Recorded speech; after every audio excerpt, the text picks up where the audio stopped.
इस कार्यक्रम के प्रायोजक हैं कौशल भारत कुशल भारत।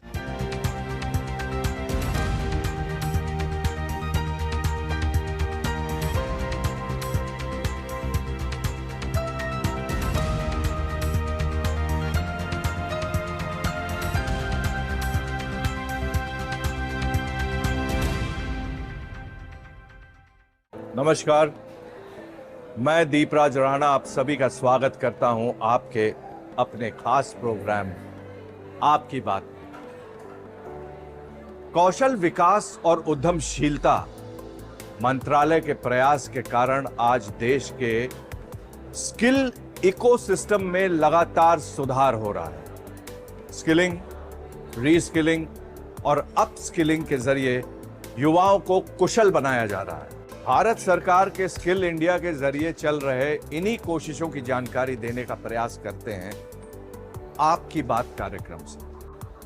आइए पहले एक नजर डालते हैं आज के हाइलाइट्स पर। Rising north east investor summit 2025 में दिखी पूर्वोत्तर राज्यों के विकास की झलक। नॉर्थ ईस्ट राज्यों में कौशल विकास के लिए मंत्रालय का है खास फोकस। युवाओं को दी जा रही है ट्रेनिंग। निष्पक्ष से जुड़कर सशक्त हो रही हैं महिलाएं। सायरा बानो के सपने हुए हकीकत। कृषि शिक्षा सह स्वास्थ्य महोत्सव एवं मेगा कृषि एक्सपो 2025 में जुड़े देश विदेश के प्रतिनिधि। उन्नत कृषि से युवाओं को जोड़ने का प्रयास। और अंत में जानिए अपैरल इंडस्ट्री से जुड़े रोचक तथ्य।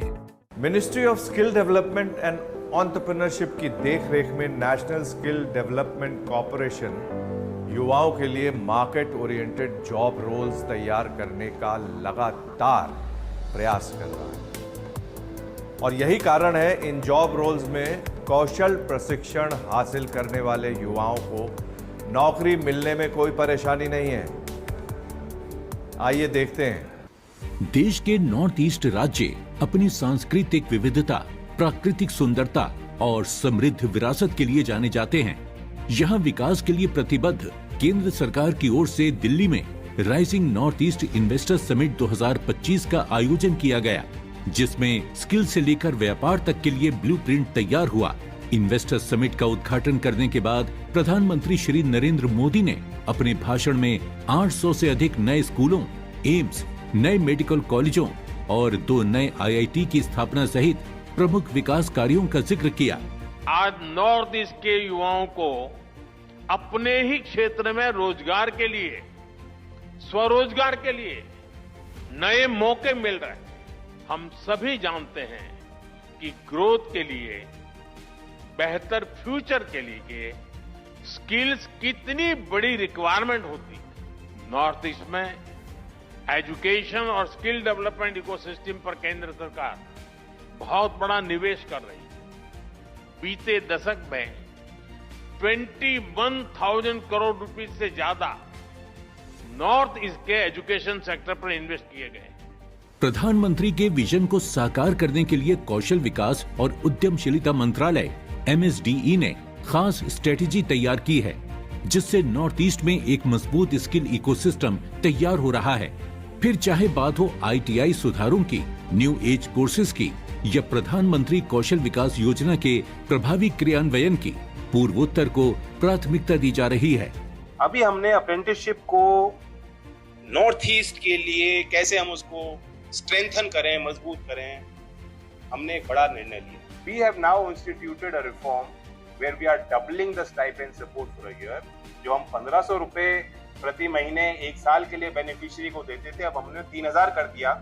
Only for that North East. In our IIE in Guwahati, there's been a lot of the incubation services that we inaugurated a year ago that is beginning to have impact, and the IIE is also working in close coordination with the IIT. Rising north east investor summit 2025 के दौरान प्राप्त 4.3 लाख करोड़ रुपए के निवेश प्रस्तावों ने north east को भारत का अगला आर्थिक महाशक्ति बनने के लिए मंच तैयार कर दिया है। इससे यहाँ स्थानीय उद्यमिता के लिए अपार संभावनाएं पैदा हो रही हैं।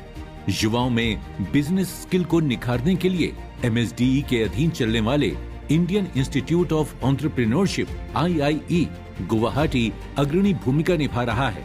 मंत्रालय की निगरानी में विभिन्न प्रोग्राम्स के जरिए युवाओं को प्रशिक्षण देकर स्वरोजगार के लिए तैयार किया जा रहा है। यहाँ पर आकर हमें बहुत अच्छा लगा, क्योंकि हमको नया नया बिजनेस का जो पार्टनरशिप चाहिए था वो हमको मिला है। और मोदी जी को भी बहुत धन्यवाद है जो सरकार ने हमको इतना सुंदर प्रोग्राम करने के लिए। मिनिस्ट्री ऑफ स्किल डेवलपमेंट को भी मैं धन्यवाद बोलना चाहता हूँ। मेरी तरफ से बहुत बहुत धन्यवाद है जो हमारे लिए जो इतना खर्चा उठाया है और हमको इतना सुंदर प्लेटफॉर्म दिया है।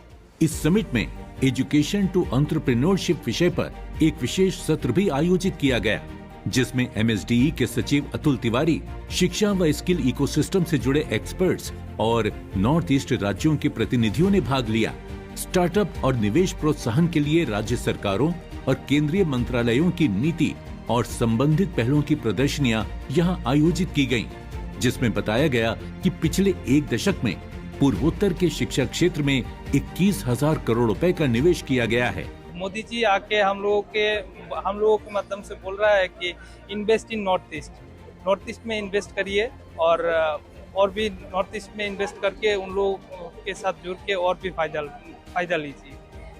मोदी जी अपना जो फोकस नॉर्थ ईस्ट में दिया है उससे हम लोगों का बहुत फायदा मिल रहा है। अभी बहुत डेवलपमेंट हो रहा है, हमारे त्रिपुरा में भी, गुवाहाटी, आसाम, सभी स्टेट में डेवलपमेंट हो रहा है। पूर्वोत्तर भारत सिर्फ प्राकृतिक संसाधनों का भंडार नहीं है, बल्कि यहाँ के युवाओं में कुछ नया करने की ललक भी अपार है। कौशल विकास एवं उद्यमशीलता मंत्रालय का प्रयास है कि इस उत्साह को दिशा, प्रशिक्षण और संसाधन देकर एक ऐसा मंच दिया जाए जिससे ये युवा न सिर्फ अपना भविष्य बदलें, बल्कि देश की विकास यात्रा में भी भागीदार बने। राइजिंग नॉर्थ ईस्ट केवल एक इवेंट नहीं, ये भारत के उज्जवल उत्तर पूर्व की शुरुआत है। हमारे युवाओं को अपनी जिंदगी संवारने और अपने सपनों को पूरा करने के भरपूर मौके मिले, और यही प्रयास है स्किल इंडिया मिशन का। सफलता और कौशल विकास की कहानियां आगे और भी है, लेकिन अभी वक्त है एक ब्रेक का। ब्रेक के बाद आकर देखेंगे निष्पक्ष से जुड़कर सशक्त हो रही हैं महिलाएं। सायरा बानो के सपने हुए हकीकत। अरे राकेश, विनय, इतने सालों बाद। हाँ, वो मामा से मिलने के लिए आया था। वो उनसे बात कर लें तो कहीं वो काम शाम पे लगवा देंगे। तुम क्या मतलब गाड़ी वाड़ी ले लिए? तुम्हारे मामा कौन है भाई? चल आजा, मेरे मामा से मिलाता हूँ। अभी? अरे चल ना, चल। अरे वो मामा से मिल तो ले। अरे आना, चल ना। जल्दी वापस छोड़ देना यार, वो नौकरी का थोड़ा। ये रहे हमारे मामा। NAPS नैप्स, यही नाम है हमारे मामा जी का। अरे यार मजाक का टाइम नहीं है हमारे पास। मेरे भाई, स्किल इंडिया का नैप्स प्रोग्राम हमारे जैसे लोगों के लिए है, जो बिना किसी जान पहचान के अच्छी अच्छी कंपनियों में ऑन द जॉब ट्रेनिंग देता है, वो भी स्टाइपेंड के साथ। अपना हुनर संवार लो, तुम्हारा कल अपने आप संवर जाएगा। ये मैं रख लूं? अरे तुम्हारे लिए ही है। विश्व का हृदय जीत सके ऐसे नौजवानों का सामर्थ्य हम तैयार करना चाहते हैं। देश के युवाओं का हुनर निखर रहा है, स्किल इंडिया का फर्क दिख रहा है। बात कौशल की, बात देश के विकास की। I support skill India. आप भी जुड़े स्किल इंडिया के साथ। देखिए आपकी बात हर रविवार शाम 5:30 बजे दीपराज राणा के साथ DD नेशनल पर। ब्रेक के बाद एक बार फिर आपका स्वागत है आपके अपने प्रोग्राम आपकी बात। दोस्तों, आज भारत दुनिया की सबसे बड़ी युवा आबादी वाला देश है, और यही कारण है कि आज देश के कुशल युवाओं की डिमांड पूरे दुनिया में बढ़ रही है। युवा इन अवसरों का भरपूर लाभ उठा सकें, इसके लिए कौशल विकास और उद्यमशीलता मंत्रालय लगातार प्रयास कर रहा है, और इन्हीं परिणामों का नतीजा है कि आज युवाओं को कैरियर के बेहतर मौके मिल रहे हैं। कभी कभी इंसान का उठाया एक छोटा सा कदम न सिर्फ उसकी जिंदगी बदल देता है, बल्कि दूसरों के लिए भी उम्मीद की किरण बन जाता है। देहरादून के सहसपुर ब्लॉक से ताल्लुक रखने वाली सायरा बानो की कहानी कुछ ऐसी ही है। सायरा, जो कभी सीमित संसाधनों में अपने सपनों को सिर्फ सोच तक ही सीमित रखती थी, आज एक सफल महिला उद्यमी के रूप में अपनी खास पहचान रखती हैं। पहले मैं बहुत डरती थी कैमरे के सामने, आज बैठी हूँ। पहले बदलाव तो यही है सर। दूसरा सर अच्छा लगा, मतलब इतना कॉन्फिडेंस है कि आज मैं खड़ी होकर महिलाओं से साथ में अच्छे से काम करा रही हूँ उनके साथ। उन लोगों का भी कोऑपरेट मुझे मिल रहा है, मैं उनको कोऑपरेट कर रही हूँ सर। और सर मुझे सबसे ज़्यादा खुशी होती है कि कहीं ना कहीं उनको ज़रूरत होती है जहाँ पे पैसे की या किसी चीज़ की, सर मैं वो दे पा रही हूँ। सायरा का सपना साफ था, खुद आगे बढ़ना और दूसरों को भी साथ लेकर चलना। जब वो स्वयं सहायता समूह से जुड़ी और निस्बत के संपर्क में आई, तब उन्हें एंटरप्रेन्योरशिप डेवलपमेंट प्रोग्राम EDP के बारे में जानकारी मिली। ये उनके लिए सिर्फ एक प्रशिक्षण कार्यक्रम नहीं था, बल्कि उम्मीद की पहली किरण थी। 15 दिन का ये प्रोग्राम रहता है लगभग ये पूरा करके, और इसमें हम लोग उन्हें हर पहलू से करते बारीकी इनको बताते हैं उद्यमिता के बारे में।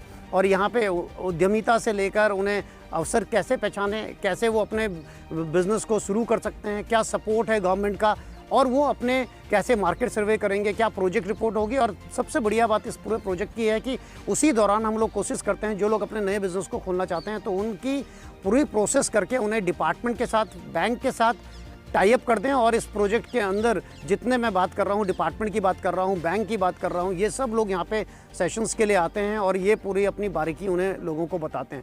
यहाँ से उन्होंने व्यवसाय की बारीकियां सीखी और खादी ग्रामोद्योग से ऋण लेकर अपने सपनों को साकार करना शुरू किया।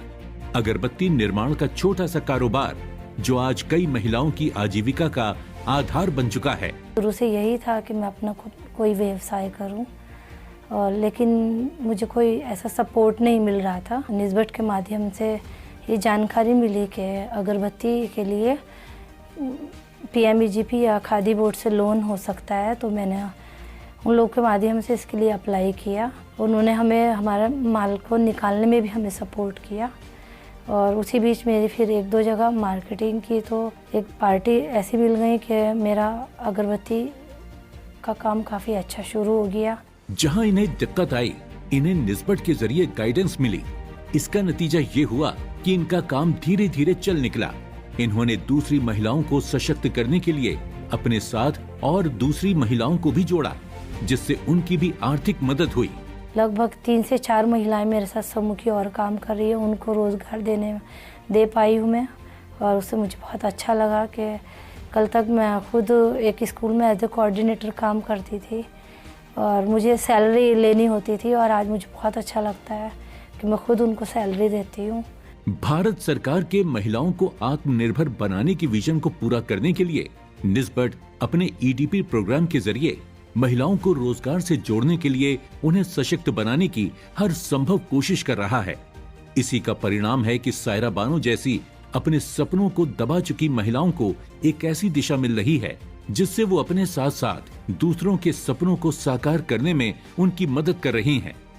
सायरा बानो ने सिर्फ अगरबत्तियां नहीं बनाई, उन्होंने रोशनी की एक पूरी कतार जलाई है, अपने लिए और अपनी जैसी सैकड़ों महिलाओं के लिए। दोस्तों, जब हुनर की शक्ति का साथ होता है तो सफलता मिलना आसान होता है। हुनर और सफलता की कहानियां आगे और भी हैं, लेकिन अभी वक्त है एक ब्रेक का, और ब्रेक के बाद देखेंगे कृषि शिक्षा सह स्वास्थ्य महोत्सव एवं मेगा कृषि एक्सपो 2025 में जुड़े देश विदेश के प्रतिनिधि।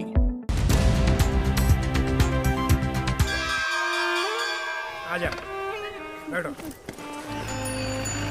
बाबा, सब कहते हैं आपकी किस्मत बड़ी अच्छी है। क्यों? सबके पापा साइकिल या स्कूटर पे आते हैं और आप गाड़ी में। बाबा, गाड़ी क्या खाली किस्मत वालों को मिलती है? नारियल पानी पिएगा? बेटा, पहले तेरे बाबा के पास भी साइकिल ही थी ना? हाँ। क्योंकि पहले तेरा बाबा भी यही सोचता था कि सब किस्मत का खेल है। फिर मैं जुड़ा स्किल इंडिया के प्रधानमंत्री कौशल विकास योजना के साथ, जहाँ 250 से ज्यादा कोर्सेज थे। उसमें से मैंने चुना ऑर्गेनिक फार्मिंग और सीख गया कि खेत से सोना कैसे उगलवाया जाए और उसे सही दाम पे कैसे बेचा जाए। तो क्या सीखा आपने? हुनर वाला है मेरा बाबा। विश्व का हृदय जीत सके ऐसे नौजवानों का सामर्थ्य हम तैयार करना चाहते हैं। देश के युवाओं का हुनर निखर रहा है। स्किल इंडिया का फर्क दिख रहा है। बात कौशल की, बात देश के विकास की। I support skill India. आप भी जुड़े स्किल इंडिया के साथ। देखिए आपकी बात हर रविवार शाम 5:30 बजे दीपराज राणा के साथ डीडी नेशनल पर। ब्रेक के बाद एक बार फिर आपका स्वागत है आपके अपने प्रोग्राम आपकी बात। दोस्तों, आपने महान वैज्ञानिक एडिसन के बारे में सुना हो।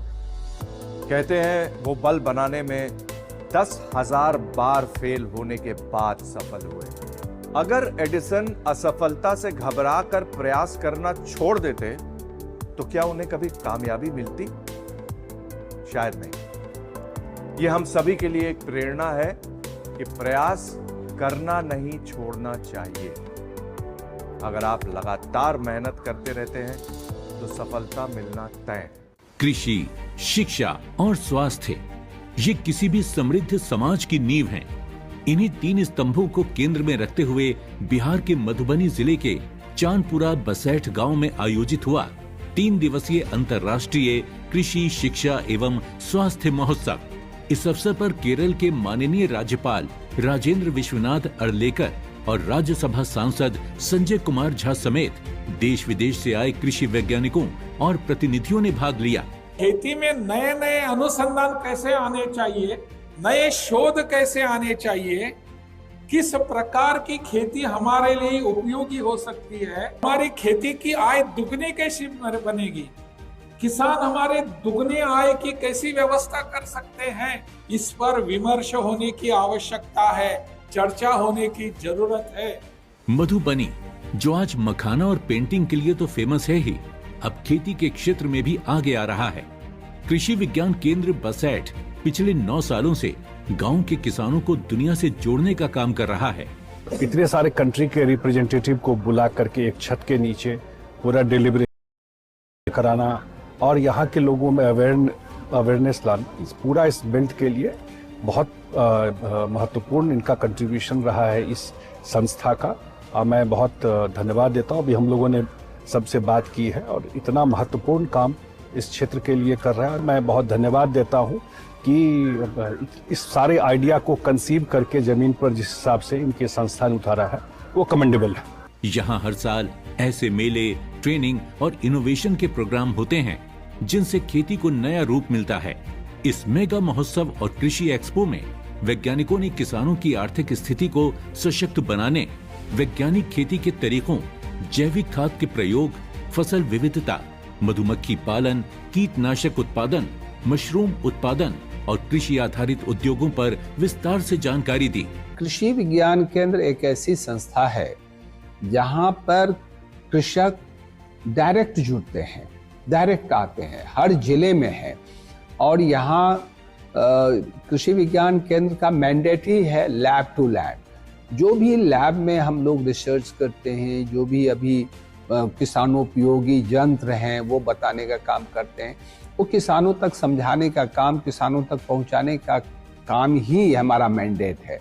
इस महोत्सव का एक और खास मकसद था गांव के युवाओं को खेती से जोड़ना। यहाँ उन्हें बताया गया कि खेती अब घाटे का सौदा नहीं है। अगर सही स्किल मिल जाए तो गांव में रहकर भी अच्छी कमाई की जा सकती है। एफपीओ के जरिए बाजार में सही कीमत मिलती है। युवाओं को कृषि क्षेत्र में रोजगार और नवाचार के अवसर दिखाए गए ताकि वो गांवों में रहकर ही स्वरोजगार को अपनाएं और शहरों की ओर पलायन ना करें। उन्होंने बताया एक तो इंटीग्रेटेड फार्मिंग सिस्टम मॉडल, वो फसलों को अच्छे तरीके से उगाना। अब बहुत अंतर है, हरियाणा पंजाब की बात करें, गेहूं की बात करें, सरसों की बात करें, एक भरतपुर में सरसों देखें, एक यहाँ देखें आके, तो किसानों को बहुत अभी सीखने की जरूरत है। अच्छे बीज, अच्छी किस्में और अच्छा उसका प्रबंधन फसल का, उसकी आवश्यकता है। और यहाँ की जमीन, आबो हवा और पानी की कमी नहीं है। वो बात अलग है कि बाढ़ आती है, कई बार सूखा भी पड़ता है, उसका भी प्रबंधन हो सकता है, लेकिन खेती को काफी हद तक और बागवानी फसलों को बड़े पैमाने पर आगे बढ़ाने की गुंजाइश है। भारत को विकसित राष्ट्र बनाने की दिशा में किसानों की आय वृद्धि सबसे जरूरी कड़ी है। कृषि विज्ञान केंद्र जैसे संस्थान किसानों को आधुनिक तकनीक, उन्नत बीज और बाजार से जोड़कर एक नई ग्रामीण अर्थव्यवस्था की नींव रख रहे हैं। लोग आते हैं तो उसे एक दूसरे से प्रेरणा भी मिलती है, उससे ग्रामीण कला, ग्रामीण जो संस्कृति है और ग्राम के अंदर जो लोगों को परंपरागत ज्ञान है, उस परंपरागत ज्ञान को आधुनिकता और वैज्ञानिकता के साथ यहाँ समन्वय कराया जाता है, जिससे फिर आगे उनके काम में गतिशीलता भी आती है, स्वच्छता और सुंदरता भी आती है और फिर उसके साथ साथ लोगों को आर्थिक लाभ भी मिलता है, हाथ को काम भी मिलता है और कार्य व्यस्तता के कारण अपराध भी कम होता है। तकनीक के इस युग में किसानों को बस एक अवसर चाहिए, एक सही मार्गदर्शन। अगर उन्हें संसाधन और जानकारी मिले तो वो न केवल आत्मनिर्भर बनेंगे बल्कि देश को भी आर्थिक समृद्धि की ओर ले जाएंगे। यही है इस महोत्सव का संदेश। दोस्तों, सफलता आपकी पहले से की गई तैयारी पर निर्भर करती है। इसीलिए अगर युवा स्किल्ड होकर किसी काम की शुरुआत करे तो सफलता का मिलना तय है। युवाओं को स्किल करने के लिए कौशल प्रशिक्षण देने का भरपूर प्रयास हो रहा है स्किल इंडिया के जरिए, जिसके परिणाम भी नजर आ रहे हैं। आइए देखते हैं। आज हम बात करेंगे अपैरल इंडस्ट्री के कुछ अद्भुत और रोचक तथ्यों की। कभी आपने सोचा है कि आपके पसंदीदा कपड़े बनते कैसे हैं और इस उद्योग में क्या क्या कमाल की चीजें हो रही हैं? चलिए शुरू करते हैं। कपड़ों का इतिहास लगभग 8000 साल पुराना है। सबसे पुराना कपड़ा लेनिन है, जो मिस्र में पाया गया था। लेकिन आज की अपैरल इंडस्ट्री में बहुत कुछ नया और रोचक है। एक टी शर्ट बनाने में लगभग 2700 लीटर पानी लगता है। जी हाँ, इतना पानी एक व्यक्ति को 900 दिनों तक पीने के लिए काफी है। वहीं एक जीन्स बनाने में लगभग 7000 लीटर पानी लगता है। इसीलिए अब कई कंपनियां eco friendly fabric, recycle yarn और जीरो वेस्ट फैक्ट्री मॉडल अपना रही हैं।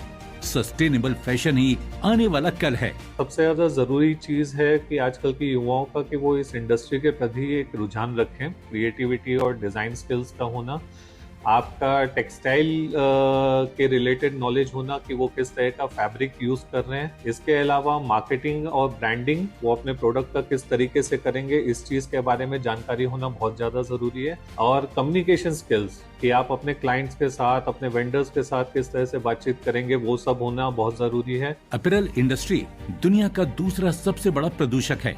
ये सोचने पर मजबूर करता है कि हमें अपने कपड़ों के चुनाव में कितना सतर्क रहना चाहिए। सौभाग्य से आजकल सस्टेनेबल फैशन का चलन बढ़ रहा है। कई ब्रांड्स अब रिसाइकल्ड मटेरियल और पर्यावरण के अनुकूल प्रक्रियाओं का उपयोग कर रहे हैं। ये न केवल पर्यावरण के लिए अच्छा है बल्कि फैशन में भी एक नया ट्रेंड सेट कर रहा है। यहाँ पर जो भी क्रिएटिव है, ट्रेंड्स को जानता है और कुछ नया सीखना चाहता है, तो ये सेक्टर आपके लिए बहुत सारे मौके लेके आया है। स्किल सीखें, सर्टिफिकेशन लें और नए नए एक्सपेरिमेंट करने से बिल्कुल भी ना डरें। इंडियन फैशन ग्लोबल स्टेज पे आज जाना जा रहा है और अब आपकी बारी है। भारत की अपैरल इंडस्ट्री यानी कपड़े बनाने और बेचने वाली इंडस्ट्री न केवल स्टाइल और फैशन का चेहरा बदल रही है बल्कि देश की अर्थव्यवस्था और रोजगार को भी चला रही है। ये सेक्टर 4.5 करोड़ से ज्यादा लोगों को रोजगार देता है। भारत दुनिया का दूसरा सबसे बड़ा अपैरल प्रोड्यूसर है। हर साल भारत से $16 बिलियन के गारमेंट्स एक्सपोर्ट होते हैं। तो अगली बार जब आप कोई टी शर्ट पहने या एक नया कुर्ता खरीदें तो जरा रुककर सोचिए, उसके पीछे कितने लोगों की मेहनत, कितना विज्ञान और कितनी संभावनाएं जुड़ी हुई हैं। कपड़े सिर्फ पहनने की चीज नहीं, वो आर्थिक, सामाजिक और तकनीकी बदलाव का प्रतीक है। क्योंकि फैशन सिर्फ स्टाइल नहीं, अब ये सशक्तिकरण की कहानी है। अपने फीडबैक देने के लिए आप हमें ईमेल भी कर सकते हैं या फिर आप हमारे फेसबुक पेज को लाइक भी कर सकते हैं @DD आपकी बात पर। हमें ट्विटर पर फॉलो करने के लिए लॉग इन कीजिए @DD आपकी बात पर और हमारे सारे एपिसोड देखने के लिए विजिट कीजिए हमारे यूट्यूब चैनल पर। दोस्तों, अगर आप हुनरमंद बनना चाहते हैं और स्किल डेवलपमेंट कोर्सेज करना चाहते हैं तो इस नंबर पर संपर्क कीजिए। दोस्तों, कौशल विकास और उद्यमशीलता मंत्रालय के प्रयासों से देश में स्किल इकोसिस्टम में जो बदलाव आया है उसके कारण आज युवाओं के हुनर को निखारने के ज्यादा अवसर मिल रहे हैं। बस जरूरत है युवा इनका पूरा लाभ लें। इन्हीं अवसरों की जानकारी देने की कोशिश करते हैं हम अपने कार्यक्रम के जरिए। उम्मीद है आज आपको हमारा ये प्रोग्राम पसंद आया होगा। अगले हफ्ते आपसे फिर मुलाकात होगी इसी समय इसी चैनल पर। तब तक के लिए नमस्कार। इस कार्यक्रम के प्रायोजक थे कौशल भारत कुशल भारत।